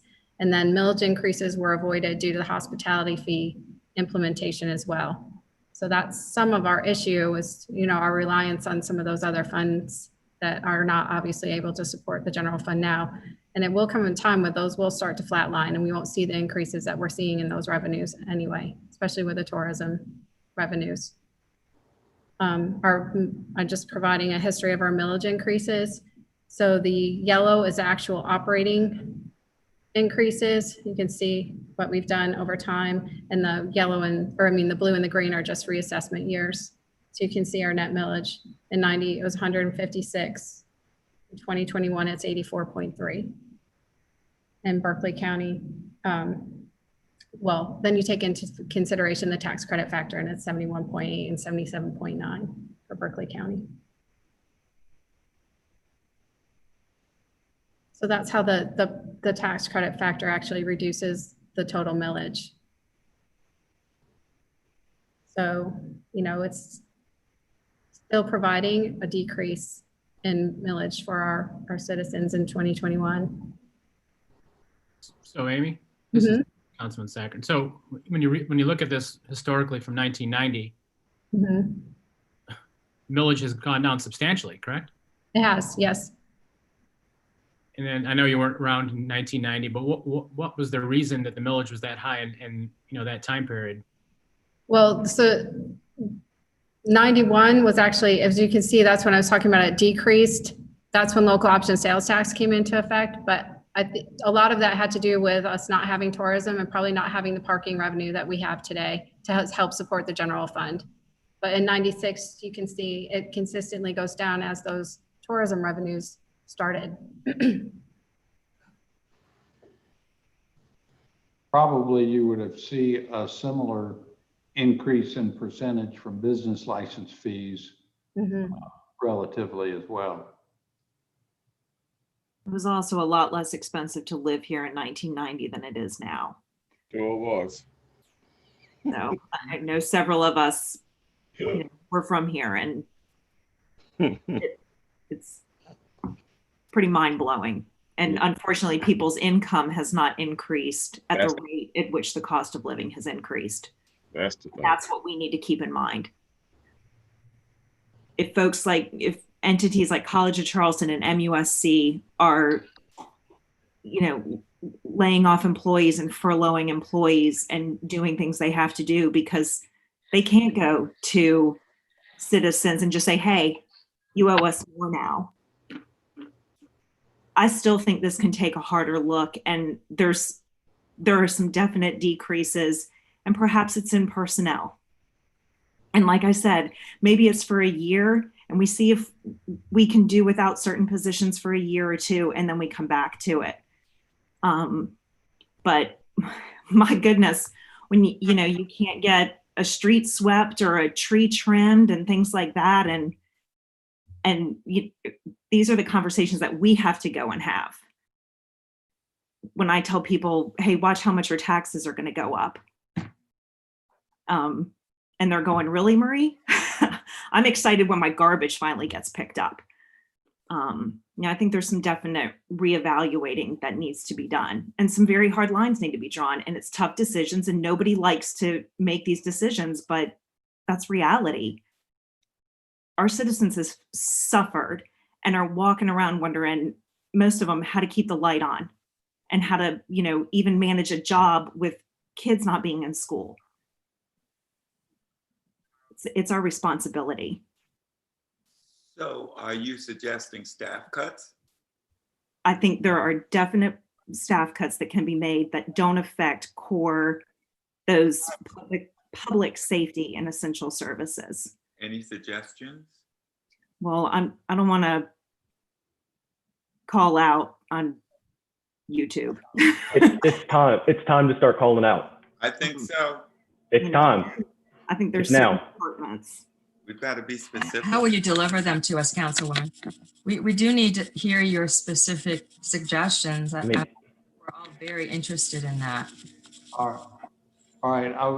Councilmember Appel had his hand up, and then back to Griffin. And thanks, Shealy. Thank you, Mr. Mayor. Guys, nothing is easier than to get up here on a Zoom call or in the newspaper or on Facebook and say, I don't like property taxes. Nobody likes property taxes. It's an obvious, easy statement to make. I'm going to reiterate the challenge that I made to City Council the last time we all got together on Hollywood Squares. Show me the money. Show me the specifics. What are you proposing we cut? The discussion about selling real estate is a wonderful discussion to have. It has nothing to do with the 2021 budget. Let me underscore that. It has nothing to do with the 2021 budget. That's not my words. We heard Amy Wharton, our CFO, say that today. Let's stop talking about that right now. That's for a future day. It's an important discussion to have. Look forward to having it. What are we going to cut? It's either cuts or tax increases. Now's not the time for just, I don't like taxes, or I think there's cuts somewhere. Here's some things I wrote down, and I want everybody to consider these. We have $2 million budgeted in expenditures for our aquatics department. $2 million, aquatics. Bees Ferry Recreational Center, $667,000. The Daniel Island Recreational Center, $1 million. The tennis functions, $734,000. The Dock Street Theater, $630,000. Gymnastics, $320,000. Youth sports, $376,000. Guys, when I go through the budget and we all agree we're not touching police, we're not touching fire, we're not touching core functions, public works, et cetera. I think if we're going to make cuts to get to where we want to be without having to roll back the loss or increase property taxes, we need to slash our recreation department. That's the only thing that I can see in this budget that gets us to where we need to go. Do we need to have an aquatics department or function in the city of Charleston in 2021 right now, in the middle of a pandemic? These are the tough questions. Can the Dock Street Theater go dark for 2021? That's $630,000. These are the discussions we need to have. These are the specifics. I'm not trying to like personalize this or call this out, but we're getting to that point where we need to start having these frank conversations. Marie, are you okay with a $1 million cut to the Daniel Island Recreation Department? Harry, Bees Ferry, $667,000. I mean, these tennis, I've got the tennis center in my district. I mean, these are luxuries, recreation. If the city shuts its pools down or its recreation departments down, the world's not going to stop spinning. I mean, those are the kind of conversations we're talking about. Or we ask people to pay $81 more a month on a $300,000 house. These are the trade-offs that we're talking about. But guys, it doesn't do any good right now for us to all get together, on Zoom or on Facebook or in the newspaper and just say we don't like taxes. Nobody likes taxes. It doesn't take any courage to say we don't like taxes. That's an easy thing to say. But where are the cuts coming from? The only place that I see in our budget right now where we can make discretionary cuts is our rec department. We can't tell the state of South Carolina we're not paying our insurance premiums. We can't, make up $8 million in paper, that we don't use in a printer. I mean, it's time to get real with real numbers, real programs, and these recreation cuts, it's laying people off. That's where a lot of this money is when you get to these numbers. But I'm ready to have a conversation about slashing some of these recreation functions. It's a tough conversation to have, but if we can avoid a tax increase, I think it's something worth having. But guys, the time for specifics is now. It's actually late now, right. But it's time to get with it. Well, I'm going to go to Councilmember Shealy next, if y'all don't mind. He hasn't been heard yet. Thank you, Mr. Mayor. First of all, I want to thank Amy for all the hours that she's poured into this, and she's done an amazing job. So thank you. But and this is a very tough time for me, knowing we were, as it is for everybody, doing this, and I've struggled and thought about it. But I do want to let y'all know, I think most of you know I'm in a unique business where I see how local people are affected when times get pretty tough. I mean, I sell a product that is oftentimes required by state and federal laws although people have an option, they don't have to purchase through me, but sometimes they're required to carry minimum liability limits and, flood insurance, sometimes homeowners insurance and things like that. And I can tell you, in the 21 years that I've owned this business, I have not seen anything like the past 8 months. Companies in my industry did something unheard of in May. There were people that policies were about to be terminated, and insurance companies went out and gave these people extra time, sometimes 2-3 months extra. And then on top of that, they went one step further and they gave back what my company called a shelter in place payback. They actually gave back premiums on stuff because they knew people were struggling. And those programs today have come to an end. They're done. And my office, like many others in my industry, are receiving multiple calls every day. We had them today, matter of fact, where people are begging us, please give me another week. Give me a little more time. I get paid next week, or I get paid on Friday. And many people are also, they're at higher risk because they're reducing their coverages down to the minimum possible so they can pay their bill. And they're just hoping and praying that they're not going to be in an accident or that we have a bad storm or some other catastrophe happens. These are difficult times, and this is a difficult conversation to have. But the most difficult thing for me to do is to go to one of those clients and say, hey, look, I know you're struggling. I know you're down to the minimum. I know you're taking a risk, but I just voted to raise your taxes. I can't do that.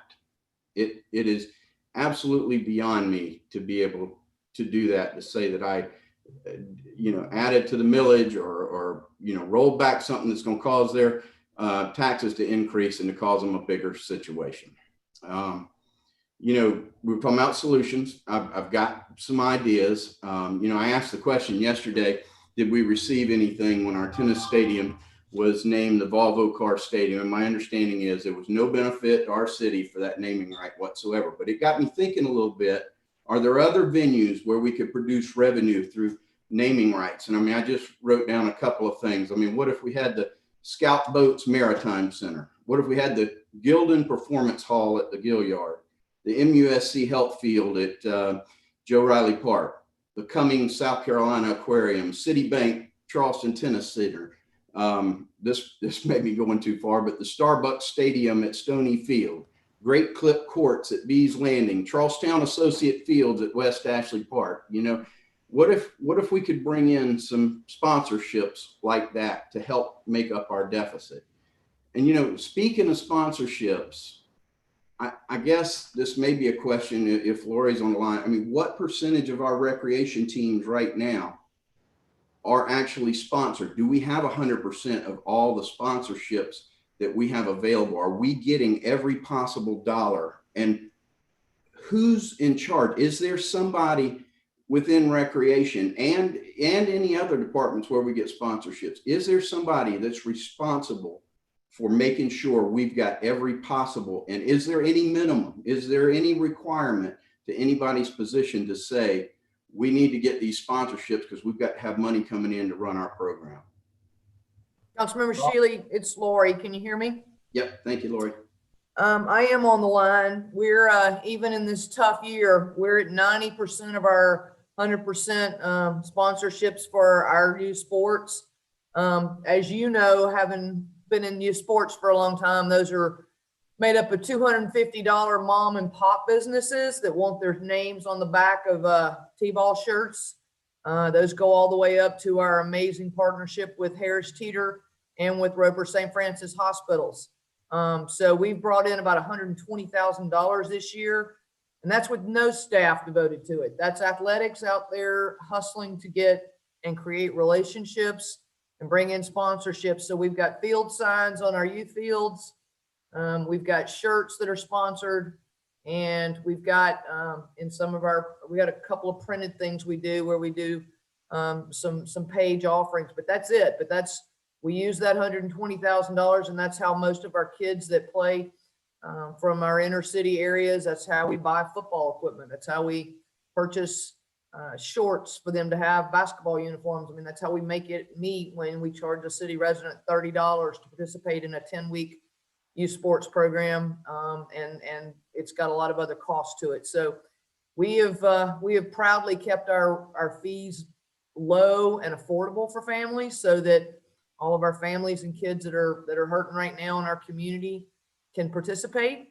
There's plenty of options for other families that have lots of money and they make those choices, but we have used sponsorships. We have used volunteers. We've got about 3,500 volunteers in our program this year. So even during COVID, we've managed to use volunteers and we've managed to beat down sponsorships. Okay, thank you. Thank you, Lori. The other place that we do sponsorships is for our cultural affairs events, and Scott Watson and his team do a pretty good job from what I can tell. Every time we have Moja and Piccolo, we have sponsorships listed and all like that. So Scott couldn't be with us today, Kevin. Councilmember Shealy, he is on vacation and in New York. So if I remember the order I saw them, Councilmember Griffin, Saccharin, and then Jackson. Well, wait a minute, Mr. Mayor, if you don't mind, if I can. Yes, sir. If I could ask, I just wanted to ask another question of Lori. Has COVID affected our number of participants in our program? Interestingly enough, we did cut our numbers back a little bit this summer ourselves for summer camps because we wanted to make sure we could safely have children and staff working. But we also cut back expenses. We took no field trips. We did food differently. So we managed to make those reductions in revenue work with the expenses. Our COVID numbers this fall with everything outdoors, we were down about 1,000 kids. And I would say that was mostly tackle football. We weren't the only rec department that didn't have tackle football. I know Mount Pleasant played, but North Charleston and the other areas around us didn't play it either. So that's probably where those children are. We're getting ready to go into winter. We're down about the same 900 kids, which I'm a little surprised. I thought we'd have a few more not join us since it's basketball primarily indoors. But I'm going to be real honest, Councilmember Shealy. I think our parents and our community have seen how safely we can do things. We don't play around. We check temperatures. You have to wear a mask. We limit participation. We make people socially distanced. But because of that, we didn't have to shut down anything this summer or this fall to stop programs. So I think our issues with COVID, we've managed to work around, and I'd even proudly say some of the areas around us have taken the lead from what our department's done. Okay, well, thank you. So if we have a reduction of about 1,000 kids, then I think it's fair to say that we may not need as many part-time employees. I mean, would that be a true statement? I am not going to agree with you. So what I'll tell you about that is we're still using the same number of facilities. We may have staggered times, but I still have the same number of facilities open and needing staff. What I've done is cut back on, if we've had less revenue coming in, we've maybe used a less expensive shirt. We've quit using referees in certain age groups in order to save money. We've just made some cuts like that we've made on the pivot this year that have allowed us to continue to function without the general public really noticing a decrease in services. But as far as staffing, that's the most important thing I can offer the community. I can safely put people in swimming pools, in summer camps. I can make sure when people have heart attacks on tennis courts that I've got staff that are trained with AEDs to be there to take care of that, to call ambulances, to take care of situations. We've got DHEC certification for number of children versus number of adults. I mean, all of those things are made up in our staff, which is, to me, the most important commodity I have. So the ability to roll back staff won't be changed with our numbers because we have the same number of facilities going. Well, all right. Well, thank you, Lori. We're looking at $3 million worth of temporary employees and part-time employees and stuff like that. I mean, I'll tell you, I have two daughters that played on the playgrounds that also played 3 high school sports. And each of those teams, those sports teams at West Ashley High School, parents must volunteer for various game day responsibilities. So if you walk into a ladies ball game at West Ashley High School, you're going to have a parent check you in. You're going to have a parent sell you that ticket at the gate. A parent is going to be the scorekeeper. A parent is going to keep the clock. A parent is going to keep the scoreboard. A parent's going to keep the books and stats. And a couple of parents are going to run the concession stands there at a high school basketball game. But when you walk into, say, Bees Landing, we're going to be paying somebody to run that concession stand. We're going to be paying somebody to sit at that front desk and kind of direct traffic. We're going to be paying a couple of people to keep score and run the clock on each court. And of course, we're going to be paying an official, which I really do believe maybe 9 years old, 5 years old, 40 years old to 9 years old.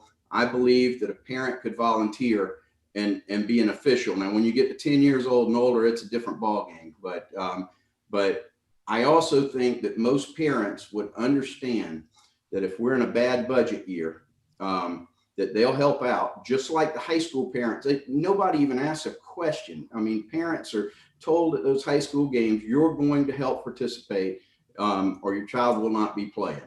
And I don't think this will happen at our parks, but if somebody did say, no, I don't want to, we give them a buyout option. We say, okay, you don't have to volunteer, but you got to pay a fee because we got to pay somebody else to do that. I also believe that we've got local civic clubs, high school service clubs, and high school students needing service hours that would jump in and love to volunteer at a recreation program, knowing the needs that we have right now. But I do believe that, you know, if we made cuts in that area, if our recreation department can have a significant increase in sponsorship money, then hey, that's a reward. We can pay somebody now to come in and do something on a part-time basis. I will tell you, I mean, obviously, you know, my office does a good bit of sponsorships. And when my children played on the playground, I sponsored teams because I was given a flyer as a parent or as a coach to say, hey, we'd like to get you to sponsor something, you know, and I've kind of dropped off because I don't see that very much. And I think we could really drum that up for sponsors if we had a need to do it. And if it's cutting part-time people and saying, we get the sponsorship money, it goes right into paying for those part-time people. I believe that we could get that done. Now, I also, in my business, I pay people commission in my business. Some of them are on salary, some of them are on part salary, part commission. But with a commission-only structure, we don't lose money. So what if we had somebody on a 1099, we cut the part-time people, and we have somebody on a 1099 contract, no salary or benefits. Their job is to find sponsorships. And I'm not talking about just recreation. We're talking about everything. Every type of sponsorship, from Joe Riley Park naming rights down to a t-shirt sponsor. Let's say we paid him or her 10%. They sell $3 million worth of sponsorships. We take home 2.7 million and we pay that person $300,000 for their work. We've lost nothing. We've made 2.7 million. It's enough to bring back our part-time employees. But if that person completely fails, sells $1,000 worth of sponsorships, we didn't lose anything. In fact, we made $800 on it, but or $700 on it. But I really think, you know, having maybe a specific staff person know that they're responsible for a minimum amount of sponsorships, knowing that they could hire part-time staff off of that, I believe could do the job. But well, Councilmember Shealy, I'd love to respond to that. I'd love if the city could somehow have someone under commission to work sponsorships for all of our departments citywide. I think that and volunteers are wonderful ways of doing that. But our rec department, and I know your knowledge of sports is great, but we're not set up like a high school. When you walk in our door, you don't pay a penny to go inside and shoot basketball. When those kids have a game at Bees Landing, there's no admittance fee paid. We're not doing that, and we don't pay people to keep score. When you see somebody keeping score, they're keeping score as a volunteer. We don't have that. We use volunteer referees in the 5 to 8 year old age group. Just like you said, in 9 to 10, we start using paid referees, but even some of those are high school students. So I would love to show you the differences in our program and how many children we have that participate at scholarship level, where they're not paying a penny to participate, but we're the only choice they have. We've got a lot of children in this city, and that's why we have a municipal recreation department that provides services, just because we're the only people that are out there providing services for those children and those families. They don't have any other options. So I would welcome the opportunity to see this city bring in additional sponsorships and make that work. But I just say to you that your recreation department in this city of Charleston is set up completely different than a high school or a trying to bring in dollars. We're just not that, we're not that way. All right, thank you. And thank you, Councilmember Shealy. Can I move on now to a few of the other council members? Yes, sir. Thank you. I respect all your suggestions and comments, and I do see Scott Watson is on the line with us as well, but let's come back to other sponsorships after we see what else is out there. As I said a minute ago, I think next Griffin, Saccharin, and Jackson. Councilmember. Yes, sir. Thank you, sir.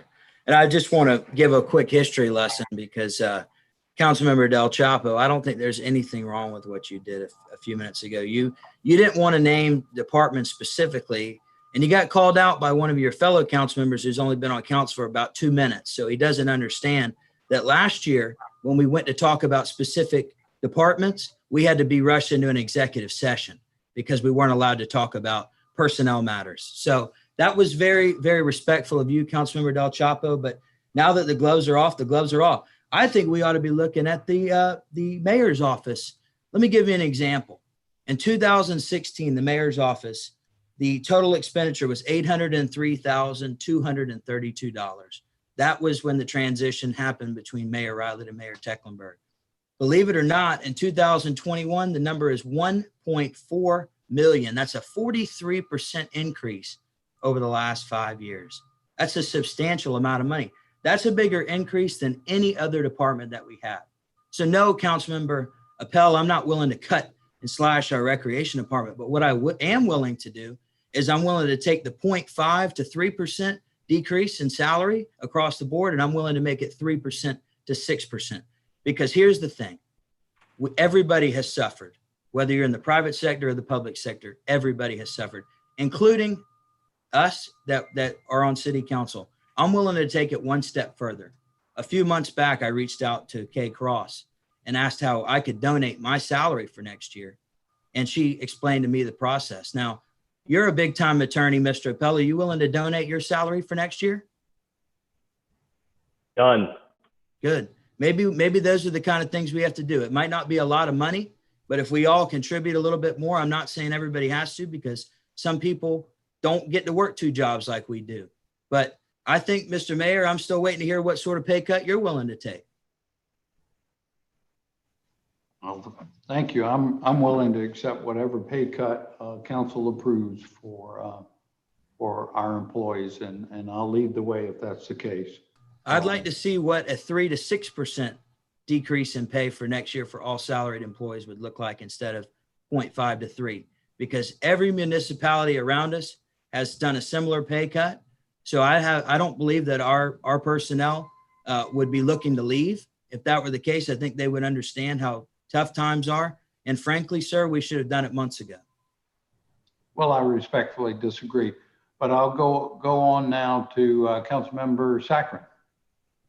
I'm just going to defer my time to Councilmember Jackson. Anything I say is not going to help the conversation at this point. All right, Jackson, and then Gregory. Thank you, Mr. Mayor. I have just a couple of things to make sure we have factual information out on the record, because we are being observed by the public. And Councilmember Appel, I think that you mistakenly just said $81 a month as a tax increase. And basically it's an annual tax increase that we're talking about. I think the number is 89 potentially, but Ms. Wharton can clear that up. But it's an annual tax increase that we're talking about. Nobody's taxes are going up monthly. So I've received some emails, making that wrong assumption. So we really do have to be, and I know you were just speaking incorrectly, inadvertently, but I do think that's very important for our citizens to know. We're talking about an annual increase if you own property And yes, rents will probably go up. My husband and I own a little rental house in our neighborhood, and there's no way that we're going to raise the rent on our tenant, who we really respect and appreciate and know that he's had a really hard time during the COVID pandemic. So we will eat whatever $200 a year increase we'll get in our little rental property taxes as a 6% payer. The other points that I want to make, because I know our time is getting short this afternoon. First of all, going back to Councilmember Seeking's communication to us, basically all we have to decide tonight at our Ways and Means Committee is to take a vote that would give us the option of retaining a percentage of the lost taxes that we normally pass on through to the citizens for their property tax balancing act. All we have to do tonight is say yes to the motion that's on our agenda, to give ourselves the option, because if we cut it off tonight, then we really are in deep doo-doo, pardon my language, for next week. We would have to be cutting things that we're not in agreement with. I mean, I really thought we left the meeting last week saying that the people who wanted a chance to weigh in and we're going to be looking at things line by line, we're going to send us during this past week some suggestions to be discussing, you know, sort of together, cogently today. And now we're hearing things just, you know, for the first time. We still have one more week to get our act together. So if we have concerns, we have suggestions, we need to be sharing them with each other between now and next Monday so that we can be all together when we come to the council meeting on Tuesday. But the only thing we have to decide tonight is to retain the option to keep some of the local option sales tax to balance the city's budget. And if we don't have to keep it as the year goes on, then we can make that decision. And that's the last point I wanted to make, Mayor, speaking right now. We have until September to find all of these wonderful ideas for money savings and money earnings that you all are talking about right now. I love the idea of sponsorships. We did that all over Northern Virginia. I can't tell you how many times the football stadium changed names in my little town. We have great ideas that we're finally bringing forward as a group to each other, but we have until September to put them into practice. We do not have to issue our tax increase information to the county until September, but we have to balance the budget by the end of next month. So unless you all come up with some suggestions that I can agree to on the fly over the next week, I'm going to vote to adopt the mayor's proposed budget, which gives us the opportunity to find savings and revenue over the next year until September. And then, God willing, we'll have more money that we know we can substitute for the decisions that we make next week.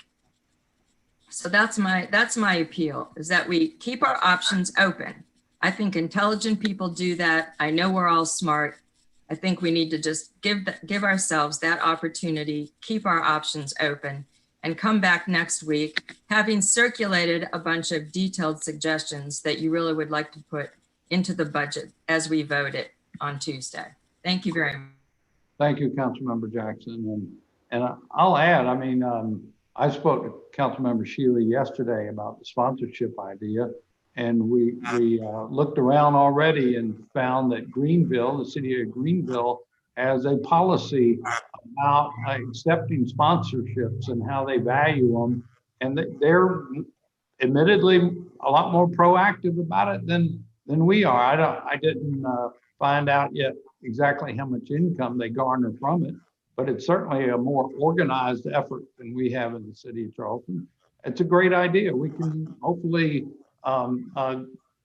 adopt something like that and get more sponsorship for all kinds of things in the city. I was up in Spartanburg about a month ago. I told Councilmember Shealy this, and I was walking through a park. I admit it was almost overkill but every bench, every tree, every trash can, everything in the park was sponsored by somebody. And, you know, they're helping defray those expenses. So it's a good idea. But just like selling real estate, though, we can't budget that income until it comes in the door, or until we have a track record, I guess, of receiving that kind of thing. Otherwise, it would not be good accounting principles. Councilmember Gregory.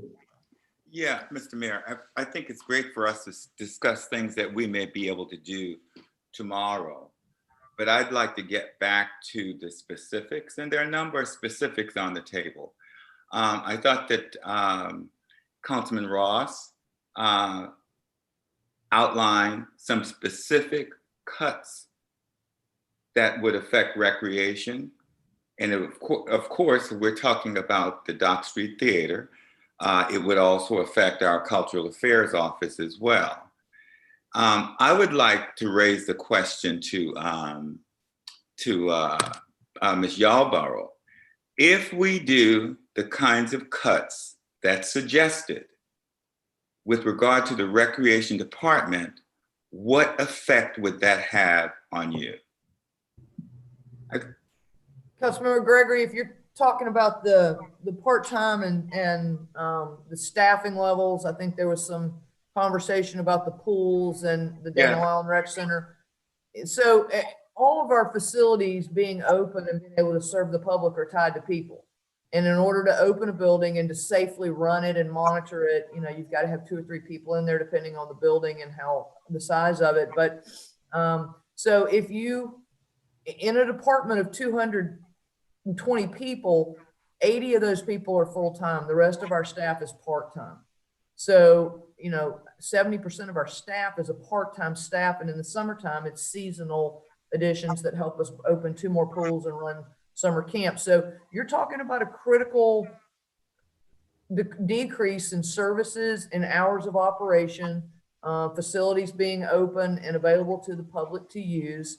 And that's what I want to talk about. I want to talk about what do you see the effects that it would have on your clientele and the greater community? Well, right now we're running MLK swimming pool in Councilmember Mitchell's district. We're running it 7 days a week. So right now we've got seniors coming in, we've got children coming in, we've got kids from the neighborhood coming in the weekends with their moms and their dads. So you would no longer be running that facility 7 days a week. It would be running probably 4 days a week at halftime. Our gymnasiums would not be open 7 days a week. We would not have the ability to keep programs going at night. And so you would definitely cut back after school services. We're going into the holidays, so we wouldn't be able to offer some holiday programs for parents that are working to keep the kids while school's out. So yes, there would be a huge effect. I didn't prepare to tell you how much of an effect because I didn't really realize that this discussion would be so recreation driven. But yes, the idea that recreation is a luxury is just not true in this municipal setting. The only swimming pool that Councilmember Mitchell's kids in his district use is that public pool. The only place that seniors go to do water fitness in the city of Charleston is at a city pool. The only place that children that get out of Sanders Clyde in the afternoon go to play in a park is at Martin Park. So, I mean, I don't have the ability to replicate those programs. We won't have the ability to be open in the evenings for teenagers to shoot basketball. You're talking about canceling all your youth sports programs. So, I mean, it would be dramatic. It would be a huge impact on this community in terms of what people would have in the services and parks and recreation they'd have to offer their families. Okay. Thank you for that answer. And, and let's go to the Dock Street Theater. I mean, it's probably being underutilized now. And I think Councilman Appel said that we are talking about 600,000 that we're putting into the Dock Street Theater. If we didn't put the 600 into the Dock Street Theater, what would that do? Well, I'm betting that some of that is insurance costs.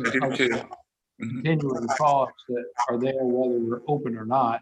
But maybe Scott, since you're on the line now, if you want to address that and also go back to the idea about sponsorship. Mayor, Scott Watson doesn't handle the dock street, but I'm getting specifics. I'm getting specifics for what those expenditures are right now. Okay. He can talk about the sponsorships. And that's a lot of Charleston Stage is in the Dock Street Theater too, so that would affect Charleston Stage as well. But go. Anyway, Scott, I'm sorry.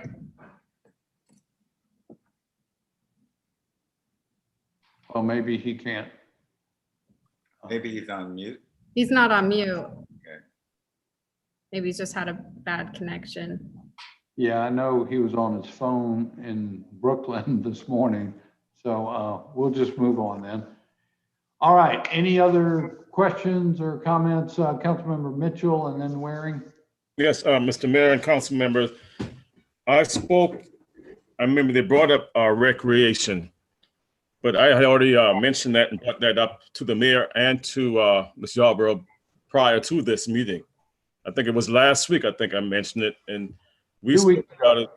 I think we spoke about it to make sure that if there was any way we can do any cutting in recreation at the time, that I was going to put forward and put that in motion. But when she explained to me how these things work and how there's a need for the part-time people to be there and what we have opening for the kids, since a lot of the kids now is doing virtual, a lot of kids is even using Martin Park as one of the virtual sites from Sanders Clyde.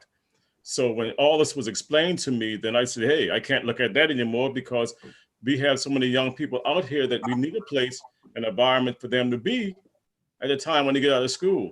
And we have the pool there, which is a beautiful pool. And if you go by there, you'll see people are there every day. The young people are in the pool. So I understand what she was saying, that it would be detrimental to be doing any cuts with that when they're floating people around with their part-time individuals to these particular places. I'm one that don't like to raise taxes myself, but we're in this position to make the really, really, really tough decisions. And if the tough decisions come to the point that we have to do that to raise taxes, then we have to do it. If we don't have any other alternative and other choices. I've been here since '97 and got off of council, stayed off a term, came back on council when was here doing when we had to raise taxes before, millage before. I was here and I had to vote for it the same way. But things happened that God made it possible that things start elevating again, and we rolled back what we had given and put on the community, so to speak. And I think the same thing would happen, but we have to be proactive, and we're gonna have to take those shortcuts, and we're gonna have to make those tough decisions. And let's move on. I think we get in here and I sit down and listen. A lot of times they see me don't say too much until the end. I listen a lot, but we need to come together as a council member and say, look, the hard decision is here for us to make. And we're not fighting among each other, but we're making the tough decisions that has to be made. We said also, if something happened down the road next year, we got until September before we turn this into the county. If things happen and change, we can roll this back. So we have to be proactive. We have to do it now to balance this budget to go into the next year. That's simple. We cannot go into the next year with an unbalanced budget. That's facts. So we have to do what we have to do. And then while we're doing this, then we still can work towards something and try to come up with some mechanism how we can deal with this in the future. And that's all I have to say on this issue. Thank you. Thank you. Councilmember Waring. Thank you, Mr. Mayor. Councilman Appel, Councilman Shealy, Council Lady Del Chapo, and Griffin. In my opinion, all of them are headed in the right direction. I actually think when you start coming to specifics, like Councilmember Appel alluded to, I mean, those are some real choices for us to make. Do you lay people off?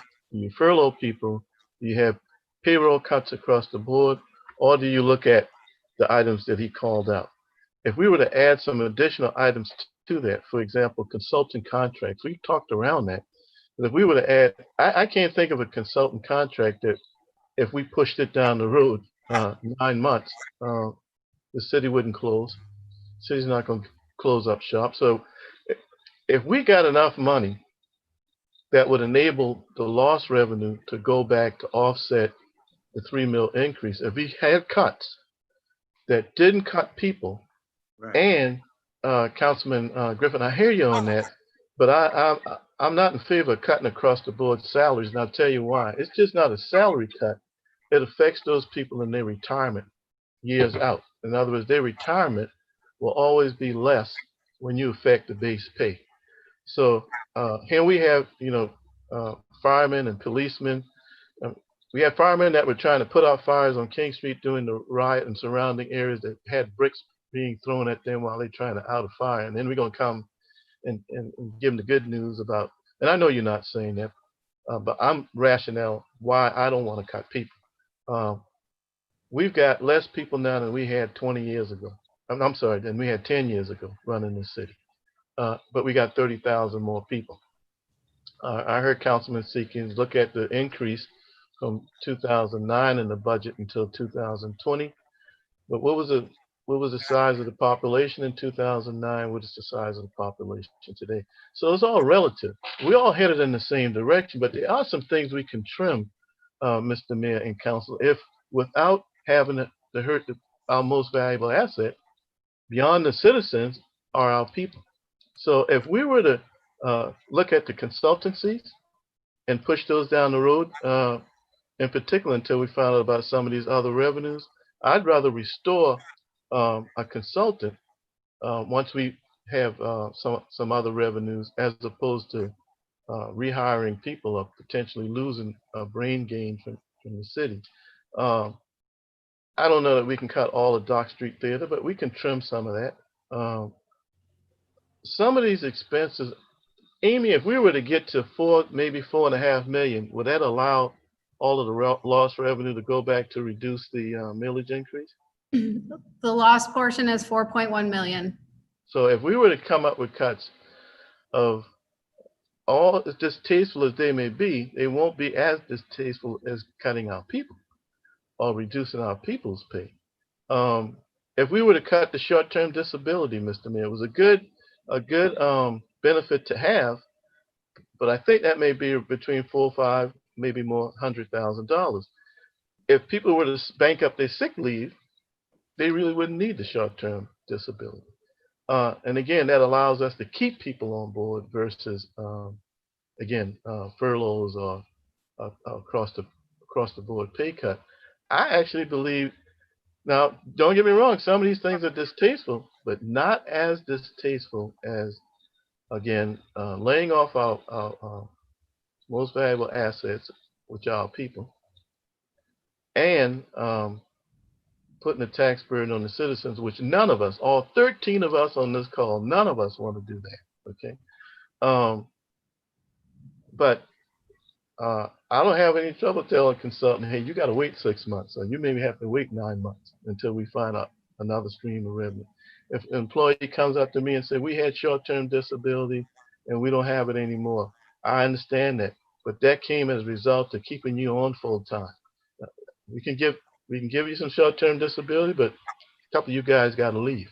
I don't mind having that conversation. The recreation piece, we need to drill down that a little bit more, not be on a Zoom call. And if there's some other issues out there that we need to look at, I believe we may be able to get closer to the lost revenue. I still think we're going to have to do a millage increase, but with the lost revenue going back with some of these surgical cuts, we may be able to pull this one off, ladies and gentlemen, where we restore the loss, which will offset the millage increase, which will still be less than what the millage increase was, what the millage was in 2020.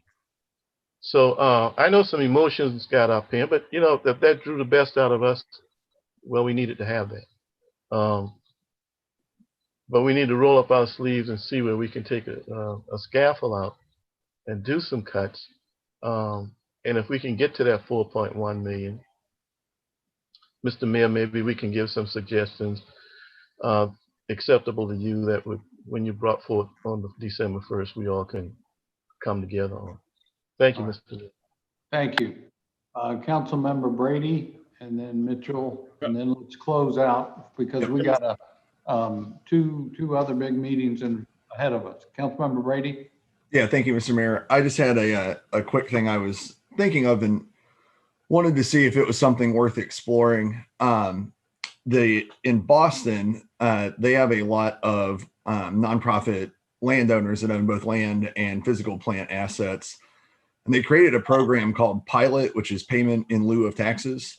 And I'm curious if we've ever kind of looked at what the property tax revenue would be if the nonprofit institutions and the major nonprofit landholders in town, what that would look like if they paid taxes. And then I understand times are hard for them as well, but essentially asking them to pay a much lower percentage of what their otherwise tax burden would be, since they do receive city services and other things that the city provides to them without them bearing the effects of any property tax increases on their major assets.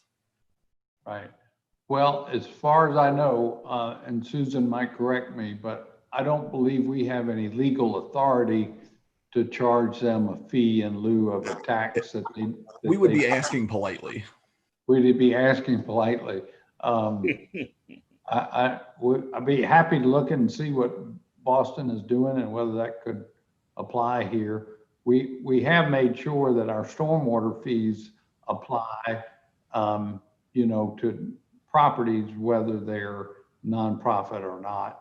And that's based on what they call the equivalent residential unit, or ERU, of a property.